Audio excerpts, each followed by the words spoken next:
Hello बच्चों। तो एक बार फिर से आज वीडियो में आपका बहुत बहुत स्वागत है। बच्चों, आज की वीडियो में जो है हम लोग क्लास नौवीं की यानी कि कक्षा नौवीं की गणित का वर्कशीट नंबर 3 करने वाले हैं। ठीक है, क्लास 9th की वर्कशीट नंबर 3 करने वाले हैं। और ये जो वर्कशीट है घातांक का लेकर के एक्सपोनेंट को, जिसमें आज 7वीं क्लास में और 7वीं 9वीं 8वीं क्लास में और 7वीं 8वीं में आप लोग अच्छे से पढ़े होंगे। तो देखो घातांक होता क्या है, जैसे खुद से उतने बार करना मल्टीप्लाई। जैसे कि अब एक हम उदाहरण लिए, एक अब उदाहरण लेते हैं कि 2 पे पावर 3 है। तो मतलब हम 2 को खुद से कितने बार मल्टीप्लाई करेंगे? 3 बार, जितना उसका पावर है। जैसे यहाँ पे 3 पे पावर 4 है, तो हम 3 को खुद से कितने बार मल्टीप्लाई करेंगे? 4 बार। कितने बार करेंगे बच्चों? 4 बार। आ रहा है समझ में? जिस तरह से हम लोग क्या करते हैं, बोलते हैं। इसमें दो चीज़ होता है, जो इसे अब दो चीज़ बोलेंगे इसमें। जैसे ये जो है 2 पे पावर हम 3 लिखे, तो ये जो 3 है, 3 जो है इसको हम बोलेंगे घात। ठीक है, और जो ये 2 है इसको क्या बोलेंगे? आधार। क्या है? आधार। ये सब चीज़ याद रखना, जो पावर है ऊपर उसे घात और नीचे वाले को आधार बोलते हैं। अब ये कुछ उदाहरण के दिया हुआ है, अघातांकों का नियम दिया हुआ है, उसे बताना। ये बोला कि जैसे किसी ए पे पावर एक्स है और ए पे घात वाई है, मतलब आधार सेम है। देखो ए पे घात एक्स है, मतलब ए पे पावर 5 मल्टीप्लाई में ए पे पावर वाई, तो ये आधार दोनों का सेम है। तो जब आधार दोनों का सेम है ना, तो घात क्या हो जाता है? प्लस, यानी कि पावर जो है वो क्या हो जाता है? प्लस। तो ये फार्मूला दिया है। यहाँ पे एक एग्जांपल भी दे के बताया है कि 2 पे पावर 2, 2 पे पावर 3, तो ये क्या हो जाएगा? 2 पे पावर 2 प्लस 3, यानी कि 2 पे पावर 5 हो गया।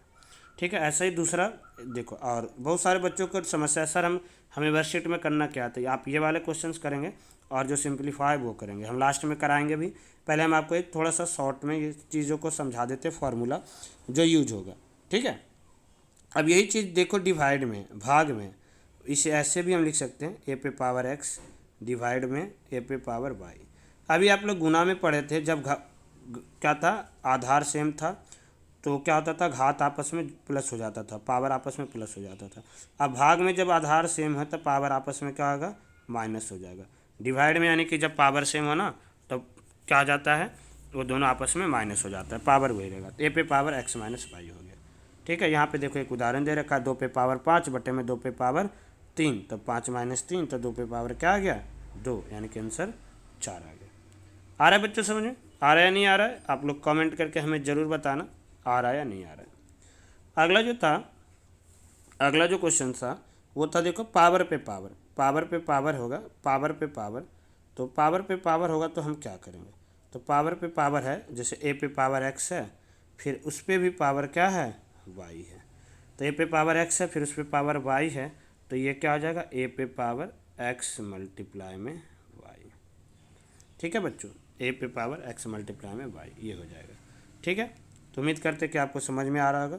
अब किसी डिवाइड में दोनों पे सेम पावर, जैसे ए अपॉन बी पे पावर एक्स, तो सेम पावर है, तो इसका मतलब ये ए पे भी पावर एक्स है और बी पे भी पावर एक्स है, तो इसको हम ऐसे लिख सकते हैं, ए पे पावर एक्स और बी पे पावर एक्स।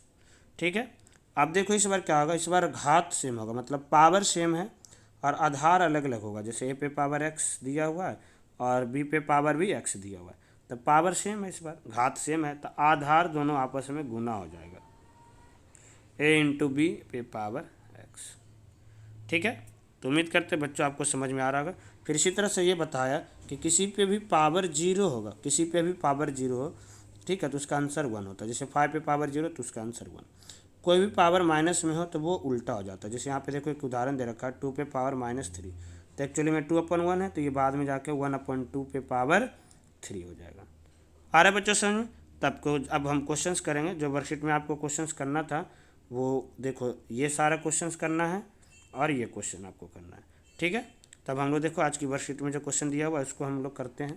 पहला क्वेश्चन देखो हमें दिया हुआ था 5 पे पावर 3 गुने में 5 पे पावर 2, तो यानी कि क्या हो जाएगा? 5 पे पावर 3 प्लस 2, तो 5 पे पावर 5। अब 5 को 5 बार गुना से करोगे बच्चों तो क्या आएगा? 3125। क्या आएगा? 3125। ठीक है स्टूडेंट्स, तो उम्मीद करते हैं कि देखो आपको समझ में आ रहा होगा। ठीक है, अगला जो क्वेश्चन था वो देखो क्या है। नेक्स्ट जो क्वेश्चन है वो ये दिया हुआ था 23 पे पावर 3, मतलब 23 पे घात 2 है, फिर 23 के घात 2 है। तो जब घात सेम है, पावर सेम है, तो क्या हो जाता है आपस में? -3 -2। और 3 में से 2 जाएगा तो 1, यानी कि 23 पे पावर 1। तो इसका आंसर क्या आ गया? 23 ही आ गया। ठीक है, जो कि यहाँ पे करा रखे हैं, यहाँ पे हम कर रखे हैं। ठीक है बच्चों, तो उम्मीद करते हैं कि देखो आपको समझ में आ रहा होगा, उम्मीद करते हैं कि आपको समझ में आ रहा होगा। अगला जो क्वेश्चन था बच्चों, 5 पे पावर 2 और उस पे पावर 3 है, 5 पे पावर 2 फिर उस पे पावर 3, यानी कि पावर पे पावर है, एक पे एक घात पे फिर से घात है। तभी बताए थे पावर पे पावर क्या होता है? घात आपस में गुना हो जाता है, पावर आपस में गुना हो जाता है। तो ये क्या हो जाएगा? 5 पे पावर 2 गुने में 3, तो 2 को 3 से गुना करेंगे तो 6 आ जाएगा। तो 5 पे पावर 6, तो आप 5 को 6 बार गुना करके लिख देना। ठीक है, 1 2 3, देखो एक आगे जोड़ो इस तरह से, 5 5 25 25 125, 125 को करोगे 625, 3125, 3125 को 5 से करोगे। ठीक है, तो 5 5 जा 25, 5 2 जा 10, 5 1 जा 5, 6 5 और 5 3 जा 50, 15625 आएगा। क्या आएगा? 15625। ठीक है, तो इस तरह से आप लोग कर लो, यहाँ तक भी करके छोड़ दोगे ना फिर भी सही आएगा। अगला जो प्रश्न था बच्चों, नेक्स्ट जो प्रश्न था, अगला जो क्वेश्चन है वो है 3 पे पावर 7 और 2 पे पावर 7। 3 पे पावर 7 और 2 पे पावर 7, तो पावर सेम है, मतलब घात सेम है, तो आधार आपस में क्या आ जाएगा? गुना। तो यही हम कर दिए, 3 गुने 2 पे पावर 7, मतलब 6 पे पावर 7, और 6 को 7 बार गुना करके आप लोग लिख देंगे। यहाँ भी आंसर कर दोगे यहीं तक, कोई समस्या नहीं है, फिर भी सही आएगा। ठीक है, अगला क्वेश्चन देखो आप, दूसरा सिंप्लीफाई, यानी कि यहाँ पे सिंप्लीफाई आप लोग नहीं लिखना, यहाँ पे आप लोग लिख लेना सरल करें। ठीक है, आप लोग यहाँ पे क्या लिख लेना? सरल, क्योंकि हम इंग्लिश मीडियम का भी बताए थे, तो वहीं से आपको ये भी करा दिए, सरल करें। तब यहाँ से सरल करें मतलब हल करना है, तो 99 पे पावर 0 है, किसी पे भी घात 0 होगा तो उसका आंसर क्या आएगा? 1। 7 पे पावर -2 है, मतलब ये 7/1 है, इसको उल्टा पावर 2 है, करेंगे तो क्या आ जाएगा? 1/7 पे पावर 2। देखो यहाँ गलती से 8 लिखा गया, आप लोग इसे 1/49 लिखना। क्या लिखोगे? 1/49, क्योंकि 1 का स्क्वायर 1 और 7 का स्क्वायर 49। ठीक है बच्चों, तो उम्मीद करते ये समझ में आ रहा होगा। तीसरा जो प्रश्न था वो ये था, 23 पे पावर 5 प्लस 15 पे पावर 5, उस पे पावर 0।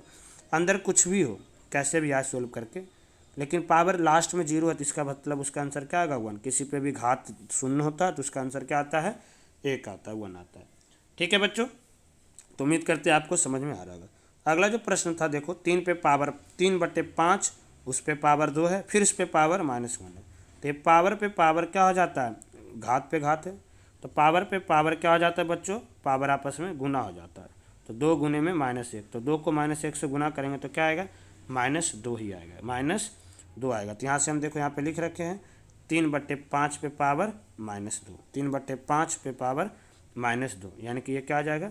यहाँ से आ जाएगा, अब पावर माइनस में है, घात माइनस में होता है तो ये क्या हो जाता है? इसको प्लस में पॉजिटिव में लाने के लिए, ऋणात्मक है धनात्मक में लाने के लिए इसे उल्टा कर देते, तो ये 5/3 हो जाएगा, 5/3 पे पावर 2। तो 5 का स्क्वायर क्या आ जाएगा बच्चों? 5 का स्क्वायर 25 और 3 का स्क्वायर, 3 का वर्ग 9, 3 का वर्ग 9। तो ये हमारा आंसर आ गया।